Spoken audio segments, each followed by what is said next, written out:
Gone, Mrs. Roy goes after Ava to yell at her, calling her useless and accusing her of wasting her parents' money. She reminds Ava she could have been a professor too if she hadn't become a mother, and Ava snaps back, telling her she never asked to be born. Offended, Mrs. Roy stomps out of the room, leaving Ava to have a breakdown on her own. Later, Mrs. Roy wonders if it had been a mistake to drop her career and depend on Molly for the future. She also tells her husband she went to school to pick up Molly's things and found a bunch of novels plus some letters for a boy called Sheng Yao thanking him for his support.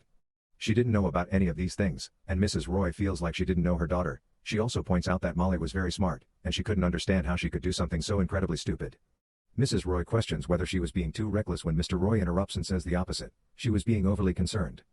As everything she does is for the family's sake, Mrs. Roy becomes enraged at her husband's implied accusation that she is a control freak and launches into another tirade. Ava can hear the husband and wife's quarrel starting from her room, which keeps her up at night.